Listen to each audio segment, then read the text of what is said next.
نخرے کر رہا ہے نا، بڑا فخر تکبر غرور میں ہے، تو یہ دیکھ مما خلق، تجھے پیدا کس چیز سے کیا گیا؟ خلق من ماء دافق، تجھے ایسے پانی سے پیدا کیا گیا دافق، جو اچھل کر نکلنے والا۔ تو یہ تعریف ہے کہ اچھل کر نکلنے والا پانی جو ہے وہی پانی جو منی کا پانی ہوتا ہے۔ اب منی کا قطرے جو ہے یہ جس انداز سے بھی نکلے، جسم سے ازدواجی تعلق ہو، احتلام کی صورت ہو، کسی بھی انداز سے جسم سے جب یہ مواد مکمل خارج ہوگا غسل واجب ہو جائے، انسان ناپاک ہو جائے۔ اب انسان ناپاک ہے وہ غسل کرے گا۔ یاد رکھیے، توجہ، جس طرح احتلام مرد کو ہوتا ہے اسی طرح احتلام عورت کو بھی ہوتا ہے۔ جس طرح مرد کو احتلام ہونے پر غسل واجب ہو جاتا ہے، عورت کو بھی احتلام ہونے پر غسل واجب ہو جاتا ہے۔ عموماً لوگ شرما کر مسئلہ نہیں پوچھتے، کئی بار ایسا بھی ہوتا ہے، کئی لوگوں نے پوچھے بھی ہیں، اب لمبا سفر ہے، مدینے سے مکہ جاتے ہوئے اپنے ملک سے فلائٹ میں آ رہا ہے عمرہ کرنے کے لیے، احرام کی حالت میں ہے، نیند آئی، احتلام ہو گیا، غذائیں چٹپٹی کھا لی، وہ تیل مسالے والی غذا، تو جب تیزابیت معدے میں ہوتی ہے پھر اس طرح کی کیفیت ہو جاتی ہے۔ اب جی کیا کریں، احرام پہنا ہوا ہے تو میں احتلام ہو گیا تو کیا کروں؟ اتنے پریشان ہو جاتے ہیں کہ جس کپڑے میں احتلام ہوا اتنا متاثرہ جگہ کو جا کے دھو لو، غسل کر لو، اور اسی میں آپ عمرہ کر سکتے ہیں، کوئی ٹینشن نہیں۔ اسی کپڑے میں آپ نماز پڑھ سکتے ہیں، کوئی پرواہ نہیں۔ پورے کپڑے چینج کرنے کی ضرورت نہیں۔ ہاں کب چینج کرنا ہے؟ جب پورے کو پتہ نہیں کہ پورا کپڑا ہی جو اس میں لپیٹ میں ہے تب۔ خیر، یہ منی جو ہے یہ جب نکلے گی، جس انداز سے نکلے گی، جس انداز سے، غسل واجب ہو جائے گا، انسان ناپاک ہو جائے گا۔ اور کچھ لوگ ازدواجی تعلق قائم کرنے کے بعد غسل لیٹ کرتے ہیں، یاد رکھیے یہ غلط۔ کیوں؟ ناپاک ہے، اور اکثر شیطان کا حملہ، جنات کا حملہ اس انسان پر، اس عورت پر زیادہ ہوتا ہے جو ناپاک ہے، خواہ وہ حیض کے دنوں کے بعد ہو یا نفاس کے بعد وغیرہ، سستی اور تیاری میں رہ گئے، جلدی غسل میں۔ دوسری کیفیت ہے مزی کی۔ مزی بھی وہ پانی ہے جو بوس و کنار کرتے ہوئے بیوی کے ساتھ بیٹھا ہے یا فون کال پر لگا ہوا ہے، پیار و محبت کی باتوں کے دوران ہی کچھ تھوڑا سا مواد جو ہے وہ شرمگاہ سے خارج ہوتا ہے، مکمل اخراج نہیں ہوتا۔ یہ تھوڑا سا جو گفتگو کی لذت کے دوران یہ خارج ہو رہا ہے، اسے شریعت کہتی ہے مزی۔ اس صورت میں بھی انسان ناپاک ہوتا ہے لیکن غسل واجب نہیں ہوتا۔ اس صورت میں وضو کرے گا، اس صورت میں وضو کرے گا، غسل نہیں کرے گا۔ لیکن اگر بار بار یہ کیفیت رہتی ہے اور جگہ زیادہ متاثر ہو گئی ہے تو اس کو دھو لیں۔ اگر جگہ ایک آدھ قطرے جتنا معمولی سی بات ہے تو وضو کرتے ہوئے پانی لے کر جگہ پر چھڑک دیں، یہ اس کے لیے کافی ہے۔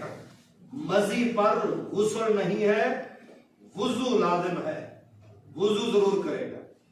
اب تیسرا پوائنٹ، ودی۔ ودی یہ وہ پانی ہے جو پیشاب سے پہلے یا بعد، پیشاب کرنے کے بعد، آپ پیشاب کرنے سے پہلے یا بعد میں لیس دار گاڑھا مواد نکلتا ہے، قطرہ دو قطرے چار، جس کو حکیموں کی زبان میں دھات کہتے ہیں۔ دھات، جی مجھے دھات کی بیماری ہے جی، تو یہ اصل اس کو کہتے ہیں ودی۔ یہ لامحالہ پیشاب کے وقت ہی ہوتی ہے، یا کبھی کبھی وہی تیزابیت کا معاملہ ہو، ایسے ہی چلتے پھرتے بھی کیفیت یہ ہو جاتی ہے۔ اس صورت میں اس انسان پر وضو لازم ہے۔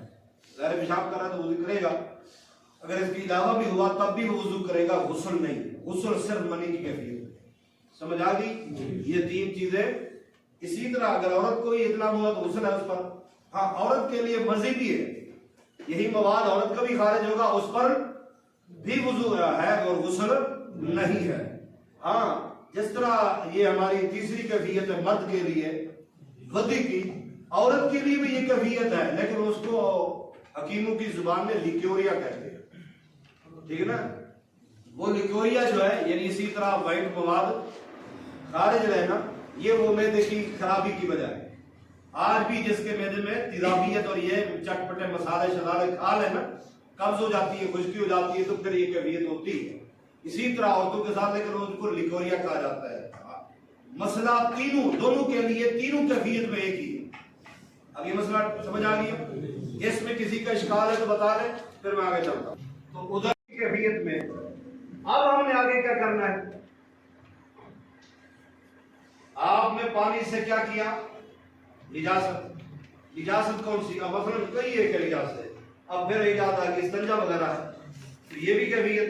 اب آپ جاتے ہیں کہیں بھی کھلے میدان میں، جا کے آپ نے پیشاب کیا، اب آپ اس نجاست کو صاف کرنا چاہتے ہیں تو شریعت کیا کہتی ہے؟ دو طرح سے، پہلی فرصت میں پانی کا استعمال، پانی نہیں تو آپ جو ہے نا ڈھیلا استعمال مٹی کا، اس میں یہ گوبر وغیرہ نہیں ہونا چاہیے، ہڈی وغیرہ نہیں، آپ نے وہ استعمال کر لینا ہے، اور کم سے کم تک، یعنی کم سے کم اپنا 3، اس سے آگے آپ جتنی ضرورت ہے، ورنہ کم سے کم 3 ہے۔ اب جس نے بھی ڈھیلا استعمال کیا اس کے بعد اسے پانی میسر ہے تو پانی ضرور استعمال کرے۔ اب پانی نہیں ہے اور غسل بھی واجب ہوگی، پانی بھی نہیں ہے غسل بھی واجب ہو گیا، تو اب کیا کریں؟ اور ہے بھی جنگل میں، ہے بھی روڈ پر، ہے بھی صحرا کے اندر، لمبے سفروں پہ نکلا ہوا ہے، تو اس کے لیے جو ہے جب صحیح پہ کچھ تک ہوتا ہے، جو چیز میں بتا چکا ہوں اس میں سے بتایا گیا۔ اب پانی نہیں، انتظار کرے، آگے جائے، اس کو پتا ہے اس سٹاپ میں نہیں، آگے پانی مل جائے، دوسرے محلے پہ مل جائے، دوسرے شہر میں مل جائے، تو اگر وہ بالکل بے آس و امید ہو چکا ہے کہ اب پانی آگے کہیں ممکن ہی نہیں ہے، تو بھلے وہ جنبی ہو یا نہ ہو وہ تیمم کر لے گا۔ ہاں اگر اس پہ غسل واجب ہے تو ایسی صورت میں بھی وہ کیا کرے گا؟ تیمم کرے گا۔ صرف تیمم، صرف وہی ہاتھ اور چہرے پر ہاتھ پھیرنے سے یہی کافی ہے، کیونکہ ایک حدیث آتی ہے جنگ کے دوران جنگی میدان میں جب ایک جگہ پڑاؤ ڈالا تو 2 صحابی تھے، ان کو احترام ہو گیا، اب کیا کرے؟ پانی نہیں تھا۔ ایک نے کیا کیا کہ اب جب پانی نہ ہو تو وہ وضو کے بدلے کیا ہے؟ تیمم، تو غسل کے بدلے بھی کیا کرنا ہے؟ اس نے کہا میں تو کرتا ہوں جی غسل مٹی کے ساتھ۔ اس نے مٹی جہاں تک پڑی لگائی اور لیٹ گیا، مٹی پائی، اور لیٹنے لگانے لگ گیا، گلا بادیاں اور سارا پورا جسے مٹی ہو جائے تاکہ میرا غسل ہو جائے۔ دوسرے ساتھی نے کہا بھی یہ کام مجھ سے نہیں ہوتا، میں یہ نہیں کرتا، میں وہی تیمم کرتا ہوں، قبول ہو گیا تو ٹھیک، نہیں ہوا تو میں مٹی نہیں ہونا چاہتا، پھر جو شریعت مسئلہ بتائے گی پھر دیکھا جائے گا۔ اب یہ دونوں نے ایسا کیا، ایک نے مٹی کے ساتھ ہی گویا کہ غسل کر لیا، دوسرے نے تیمم کیا۔ اب جب آئے نبی علیہ السلام کے سامنے تو مسئلہ سامنے رکھا، آپ نے فرمایا جس نے صرف تیمم کیا اس نے ٹھیک کیا، دوسرے کو بھی صرف تیمم کر لینا چاہیے تھا، پورے جسم پر مٹی نہیں مرنی تھی، ٹھیک ہے اس نے اجتہاد کیا، اللہ اسے بھی اجر دے گا، لیکن مسئلہ بتلا دیا کہ صرف تیمم کا۔ ایک اور مسئلہ چلو آپ کی سہولت کے لیے، یہاں تو ماشاءاللہ سہولتیں ہیں، اپنے ملکوں میں ضرورت رہتی ہے۔ سیدنا عبداللہ بن عمر، سیدنا عمر بن عاص، یہ نا جنگ کے دوران ایک جگہ پڑاؤ ڈالا تو ان کو بھی رات کو اطلاع ہو گیا۔ اب انہوں نے کیا کیا؟ صبح بغیر غسل کی صرف وہی تیمم کیا، پانی تھا، پانی بھی تھا، پانی کی موجودگی میں صرف تیمم کر کے جا کے نماز پڑھا دی، امامت کرائی۔ ساتھیوں نے آ کے نبی علیہ السلام کو شکایت کر دی، محبوب دیکھو عمر کا حال دیکھو، اس کو غسل واجب تھا، نماز بھی پڑھا دی، غسل بھی نہیں کیا، پانی بھی تھا، ادھر آئے عمر، ہاں جی کلاسلہ کی، کیوں کہ ایسے؟ محبوب اللہ تعالیٰ نے قرآن مجید میں ارشاد فرمایا ہے کہ وَلَا تَقْتُلُوا أَنفُسَكُمْ، اپنی جانوں کو قتل نہ کرو۔ پانی تھا پر اتنا ٹھنڈا تھا، میں کیا میں اپنے آپ کو قتل نہیں کرنا چاہتا تھا، میں پانی تھا لیکن ٹھنڈا اتنا تھا کہ میرے بس کی بات نہیں تھی کہ میں اس کو غسل کرتا، میں نے اس لیے تیمم کر کے نماز پڑھا دی۔ تو یہ سننے کے بعد نبی علیہ الصلوۃ والسلام، حدیث کا لفظ ہے کہ فضاحکا رسول اللہ صلی اللہ علیہ وسلم، نبی علیہ الصلوۃ والسلام ہنس پڑے. تو آپ نے کہا ٹھیک ہے ٹھیک ہے ٹھیک ہے. تو مقصد یہ ہے کہ اگر کیفیت یہ ہو کہ پانی گرم کرنے کی سہولت نہیں ہے، نہ گیس ہے نہ بجلی ہے، نہ ہی دن کو کوئی سورج نکلنے کا کوئی چانس امید ہے، اور فجر کی جماعت بھی جا رہی ہو، اور ادھر انہوں نے رات کو دونوں نے اپنا ازدواجی تعلق بھی قائم کیے ہوئے ہیں، یا غسل اپنا احتلام ہے، کوئی بھی کیفیت ہے، اب کدھر جائے؟ اور پانی اس حالت میں ہے، یا یہ بندہ مریض ہے کہ پانی کے استعمال سے اب بندہ بھی کدھر جائے؟ کہیں نہ جائے، وہ تو یوم کر لے اس کے کافی. ہاں پانی دن کو اگر کوئی چانس ہے گرم ہونے کے تو اسی وقت فجر کی نماز جماعت کے ساتھ پڑھ لے، لیکن زور سے پہلے دوبارہ پانی گرم کر کے یا کسی بھی سہولت کے تحت اپنا وضو غسل کر سکتے. جی اگر ازدواجی تعلق ہے یا احتلام ہے یا کوئی بھی کیفیت ہے، ان کیفیتوں میں کپڑے مکمل اتارنے تبدیل کرنے کی ضرورت نہیں ہے. ہاں جتنا کپڑا متاثر ہوا، نشان پڑ گیا، آپ اس کو دھو لیں. سیدہ عائشہ صدیقہ رضی اللہ عنہا فرماتی ہیں کہ جب نبی علیہ الصلوۃ والسلام پر غسل واجب ہوتا تو میں دیکھتی کہ اگر وہ منی کے قطرے خشک ہوتے کپڑے پہ تو میں ناخن کے ساتھ کھرچ دیتی، دھونے کی ضرورت نہیں، اسی میں آپ نماز پڑھاتی کیونکہ خشک ہو گئی. کبھی گیلی ہوتی تو امی کہتی ہے کہ میں دھو ڈالتی، اور اسے دھونے کے نشانوں میں ہی میں کئی بار دیکھا اسی کپڑوں میں نماز پڑھانے جاتے تو نشان موجود ہوتا، یعنی دھونے کا نشان. تو ہاں اگر کسی کو نہیں پتا کہ وہ جو ہے نا پینٹ ہے یا شلوار ہے، چادر لنگی پجامہ جو بھی ہے وہ زیادہ متاثر ہوا ہے تو بے شک چینج کر لیں، ورنہ جتنا متاثر ہے جگہ اتنا کو ہی دھویا جائے. یہاں ایک اور چیز اجازت کی رہ گئی تھی کہ چلو اجازت پوری کرتے ہیں، یہ مسئلہ پورا ہو جائے، اسی پہ بات مکمل کریں گے. یہ ایک آدمی ہے، گھر میں گائے بھینس رکھی ہوئی ہیں، بکریاں ہیں، جانور ہیں، تو اب وضو کیا ہوا ہے، نہیں بھی کیا ہوا، گائے نے پیشاب کر لیا، اس کے چھینٹے پڑ گئے کپڑے پر، بھینس نے کر دیے، بکری نے پیشاب کر دیے، تو اب کیا کرے گا؟ اسی کپڑوں میں نماز پڑھے گا یا وہ کپڑے دھوئے گا؟ اسی کپڑوں میں نماز پڑھ سکتا ہے. کیوں؟ اس لیے شرعی اصول ہے کہ مأکول اللحم، کیا مأکول اللحم، لحم جانتے ہو گوشت، مأکول اکل، یاکل وکل کھانا، کیا مطلب؟ وہ جانور جن کا گوشت کھایا جاتا ہے، یعنی حلال، جن کا مأکول اللحم جانور جو ہے جن کا گوشت کھایا جاتا ہے، ان کا پیشاب پاک ہے، کپڑے پر لگے تو نماز پڑھی جا سکتی ہے. جو مأکول اللحم نہیں ہے، جن کا گوشت نہیں کھایا جاتا، ان کا اگر پیشاب کپڑے پر لگا ہے پخانا تو نماز نہیں ہوگی، اسے دھونا پڑے گا. سمجھ آ گئی بات؟ اسی طرح ایک اور چیز ہے، آپ کھڑے تھے، کتا گزرا، کتا آپ کے کپڑوں کے ساتھ ٹچ ہوا تو آپ کیا کریں گے؟ کتا ناپاک ہے، کتا حرام بھی ہے، ناپاک بھی ہے. اس صورت میں آپ کے کپڑے کا کیا حکم ہے؟ کیا کتا نجس ہے تو میرے کپڑوں کو لگ گیا، میں کیا کروں؟ ایسی صورت میں آپ جو ہے یہ دیکھیں گے کہ جب کتا ٹچ ہوا، کتے کا جسم گیلا تھا یا خشک تھا؟ اگر کتے کا جسم و بال خشک تھے تو پھر کپڑے دھونے کی ضرورت نہیں. ٹھیک ہے.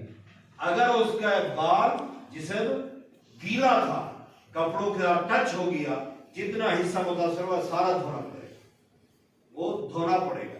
اسی طرح نجاست کی بات ہے، کتے نے منہ مار دیا، آپ کا برتن ہے وہ آٹے گوندنے والا، سالن والا، گھر میں کوئی دودھ والا رکھا ہوا ہے، کتے نے منہ مار دیا. اب شریعت کہتی ہے کہ اس نجاست کو آپ پانی سے دھوئیں گے، لیکن کس طرح؟ آپ 6 بار اسے پانی سے دھوئیں گے. اس برتن کو کتنی بار؟ 6 بار.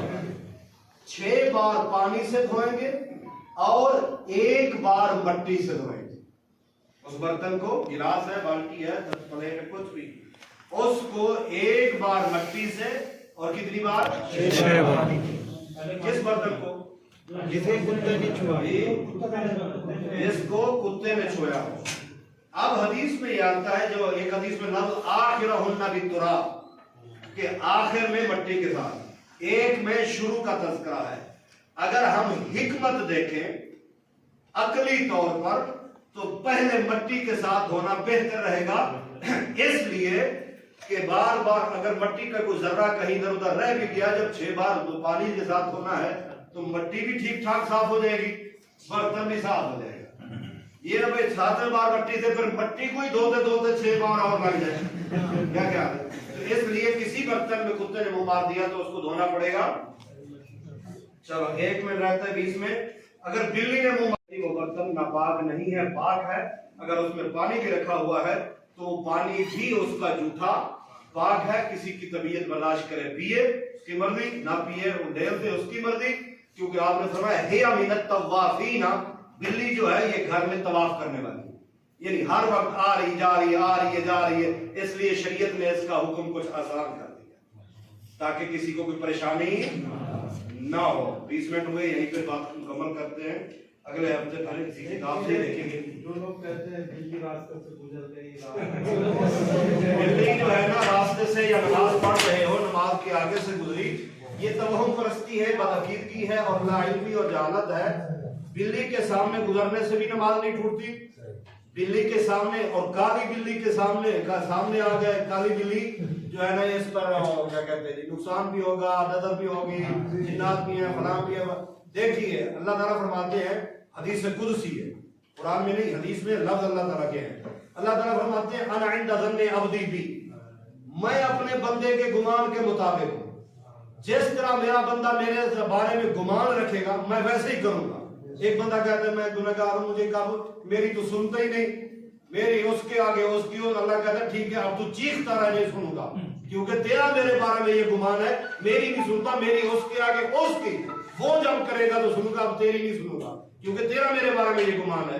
جب بندہ یہ کہتا ہے کہ نا یہ اللہ تعالیٰ سے نہیں بلکہ بلی کو دیکھا تو یہ ہو گیا، بلی نے یہ کیا، فلاں نے یہ، میں دیکھو نا اس کے پاس گیا، میں نے وہ جو کہتے ہیں نا فلاں کے پاس جاؤں گا تو میں ٹھیک ہوں گا، اللہ کہتے ہیں جا پھر، تیرا یہی گمان ہے کہ شفا میں نہیں دوں گا، وہ دے گے۔ تو جب تک بندہ وہاں تک نہیں جاتا تب تک ٹھیک بھی نہیں ہوتا، کیونکہ اس کے اللہ کے بارے میں گمان برا ہے، گندا گمان ہے، اچھا گمان نہیں۔ ہاں اگر وہ اللہ کے بارے میں یہ گمان رکھے، کالی بلی ہو، کالا کتا ہو، یا کوئی بھی ہو، نماز کے آگے ہو یا قبرستان سے گزرتے ہوئے ملے، گھر میں ہو، کہیں بھی ہو، جو رب نے میرے نصیب میں لکھا وہی ہوگا، باقی جو کچھ کرتے رہے کچھ نہیں ہو سکتا، کوئی نہیں بگاڑ سکتا، پھر اللہ بھی اس کے ساتھ تعامل کرتا ہے۔ السلام علیکم۔